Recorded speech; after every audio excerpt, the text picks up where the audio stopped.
Welcome back to the deep dive. Today, we're really digging into something big happening on the global stage. Yeah, something that goes way beyond just the usual headlines. Exactly. We're Oh, looking at a major trade shift between two huge economies, the U.S. and India. And trust me, this could actually ripple out and affect you. it really could. Yeah. It's easy to see these things as just, economic policy kind of abstract. But what we're talking about today, Yeah. it has real human consequences. It impacts industries, jobs, Right? and shapes the strategic direction for years to come. It's definitely not just numbers. Couldn't agree more. So our mission today, our deep dive, is to untangle this new trade situation. We want to figure out who's really affected, what's truly at stake here, and maybe most importantly, what might happen next.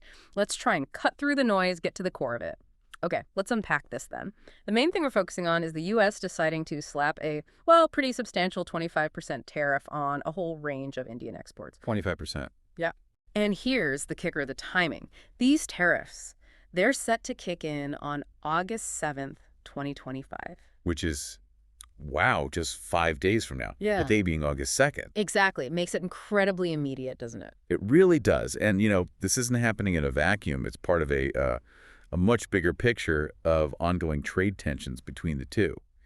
This specific policy, it was enacted under President Trump's second term. That started, January 20th this year, 2025? Right, after he won the election against Kamala Harris. Correct. And it fits squarely into that America First approach. Yeah. The administration frames it as pushing for fair and reciprocal trade. Mm-hmm. They're pointing to long-standing issues, things like intellectual property protection, market access for U.S. companies in India, Yeah. that kind of thing. And if you look back, there's this interesting trend, isn't there? India's trade surplus with the U.S. Oh, yeah. It's nearly doubled over the last decade. I mean, it went from around $21 billion in fiscal year 15 up to something like $41 billion in fiscal 25. That's a huge jump. So is that surplus itself the main problem for the U.S., or is it more like a convenient hick to hang other complaints on? That's a really good question. Because, well, it's usually a mix of both, isn't it?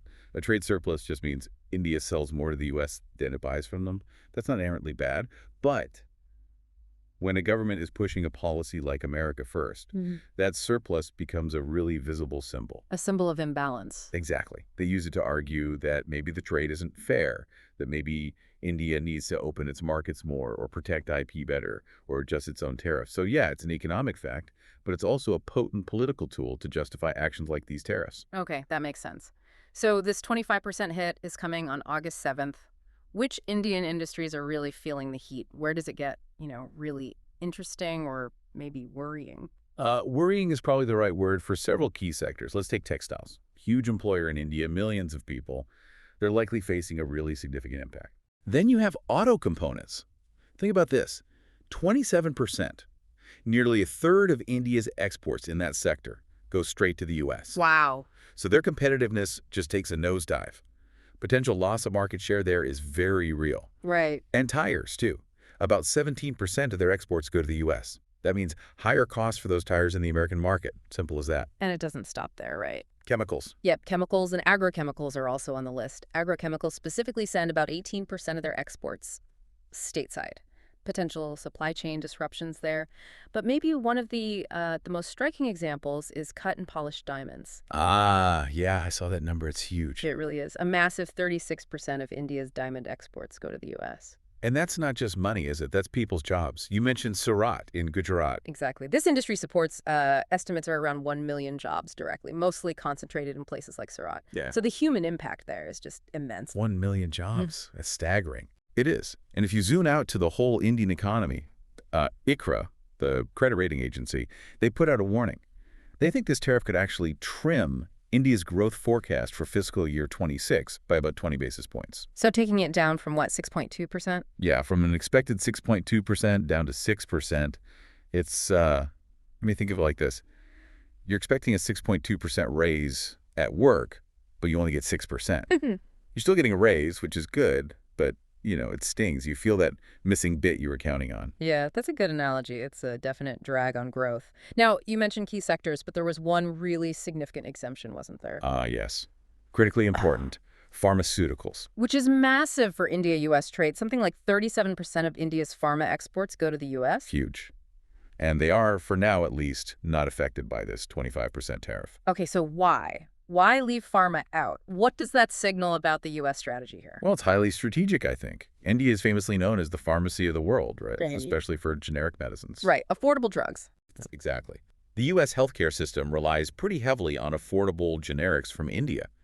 Slapping tariffs on those would directly hit American consumers' wallets through higher healthcare costs. So it shows that even with this tough, fair trade talk, some sectors are just too vital domestically or too integrated into U.S. supply chains to disrupt. So protect the U.S. consumer on medicine, but apply pressure elsewhere. It seems like a calculated move, yeah. Balancing pressure with domestic priorities. Makes sense. So, okay, tariffs are looming, sectors are bracing.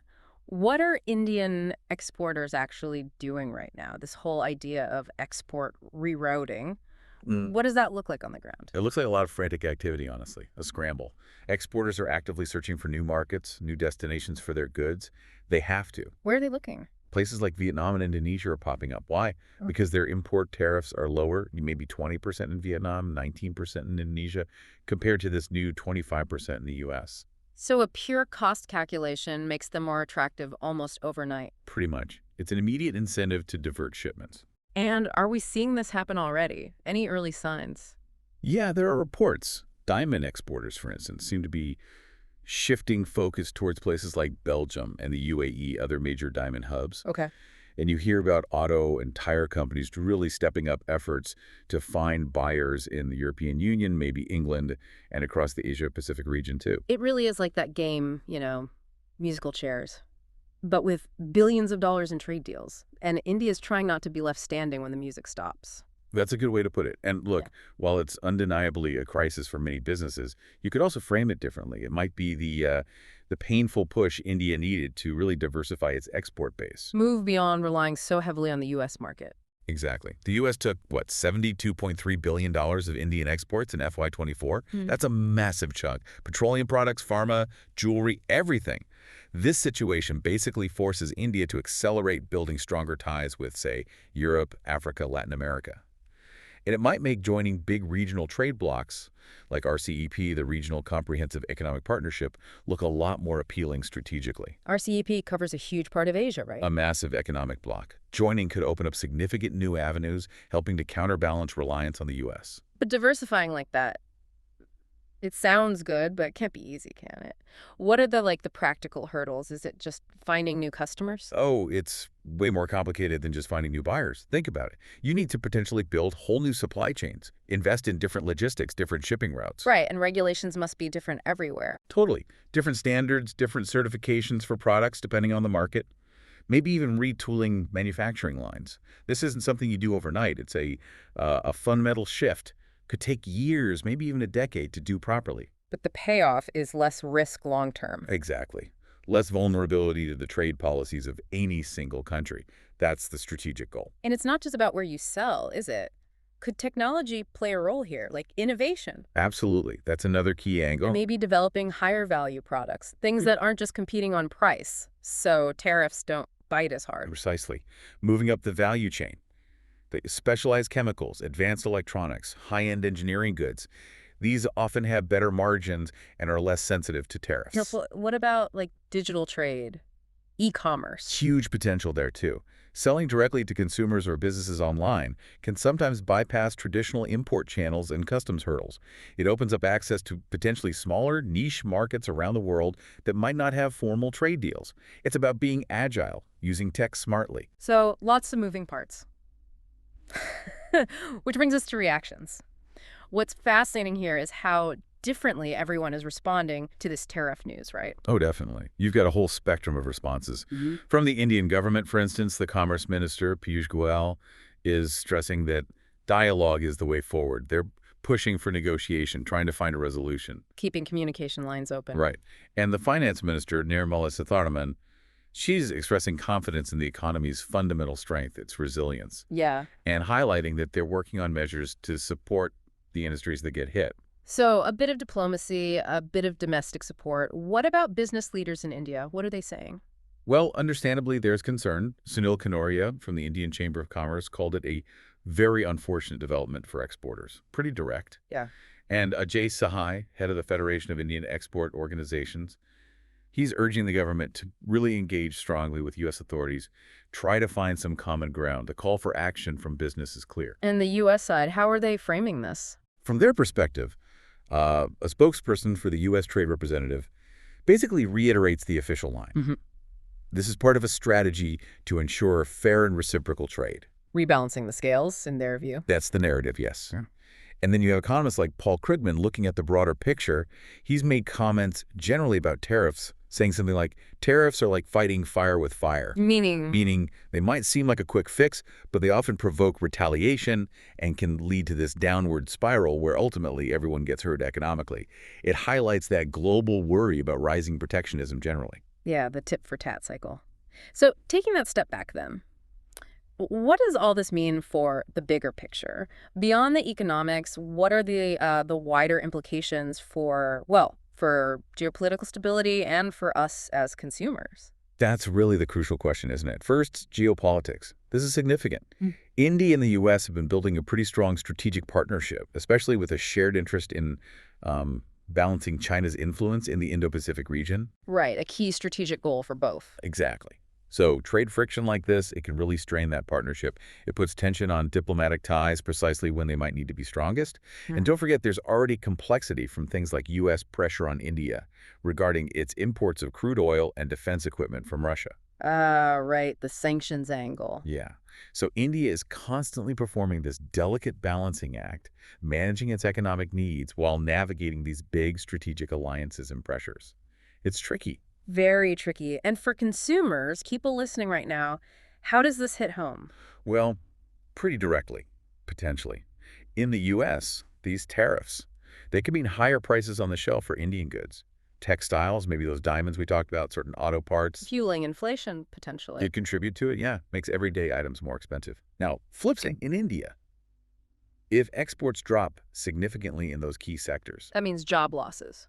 Exactly. Job losses, which then impacts people's ability to spend, hitting domestic consumption, lowering living standards, especially for those in labor-intensive industries. So it really does start to feel like a lose-lose situation in many ways. It often does with trade wars, which just underlines how important finding a path back to dialogue really is. Yeah. And it raises that fundamental question, doesn't it? For everyone, really. Which is? Well, how do nations balance their immediate economic wants, protecting jobs at home, maybe chasing a trade surplus with those bigger long-term things like strategic partnerships and just overall global economic health? It's the multi-trillion-dollar question, isn't it? There are no easy answers, just difficult trade-offs. And looking back just briefly, it's worth remembering India-U.S. trade hasn't always been smooth sailing, right? There have been disputes before. Oh, absolutely. Disputes over steel tariffs, agricultural market access, intellectual property. It's been a complex relationship for decades. So in a way, this tariff situation, it's just the latest chapter in that ongoing story and maybe part of this wider global trend towards more protectionism we're seeing. It seems that way. And think about where this latest chapter might lead. You can sketch out a few potential scenarios. Okay, what does the future look like? Well, one possibility is escalation. More tariffs, maybe retaliation from India. This could lead towards a sort of economic decoupling. You might see India pivot even harder towards Asia, maybe Africa, while the U.S. focuses more on ties with, say, Europe. A more fragmented world economy. Potentially. Another scenario is negotiation. Maybe cooler heads prevail, talks resume, leading to some kind of deal. Maybe tariff reductions. That's the hopeful path. But maybe challenging, given the current political mood. Very challenging, yes. The political will on both sides would need to be strong. And the third path is that diversification we talked about. India could make a really strategic push to join blocs like RCEP, build other strong trade pillars, essentially making itself less vulnerable to these kinds of shocks from any one partner. So 3 very different potential futures there. Each with its own set of implications and hurdles. Okay, so summing up then, this U.S. tariff is clearly a major hurdle for India. It's hitting key industries, could slow down growth, but as we've kind of explored, it's also acting as this powerful, maybe unexpected catalyst. Yeah, catalyst for change, pushing India towards diversifying its markets, towards innovating, moving up the value chain. Finding opportunity in the crisis, perhaps. Perhaps. And it's just a stark reminder, isn't it, that trade, ideally, shouldn't be seen as a zero-sum game where one side wins and the other loses. When it works well, it's about creating more value, more prosperity for everyone involved, even if the path there is, well, bumpy like this sometimes. Yeah. And honestly, watching these trade disputes unfold, sometimes it feels a bit like watching reality TV. How so? Well, there's all this drama, these twists and turns. You can almost picture President Trump saying, "Hey, India, I like your stuff, but I'm going to make you pay more anyway because, tariffs are cool." A bit simplistic, but I see the point. And then you imagine the Indian exporters thinking, wait, hang on. I thought we were strategic partners. What happened to all that talk about cooperation? It highlights the human element behind the policy jargon. It certainly does, and it brings to mind, actually, those timeless words from Mahatma Gandhi. Oh, which ones? He said, "The world has enough for everyone's need, but not enough for everyone's greed." Wow. That that definitely resonates in the context of trade and global resources, doesn't it? I think so. A lot to reflect on there. Absolutely. And that leads us to our final thought for you, our listener, to chew on. Thinking about all this, the tariffs, the geopolitics, the consumer impact, what role can you actually play? Maybe in understanding these trade issues better, or even influencing the conversation in your own community, your own industry. And how can we sort of collectively push for solutions that aim for genuine global prosperity, rather than just narrow, short-term national interests? Something to think about. Keep exploring, keep questioning, and keep diving deep with us.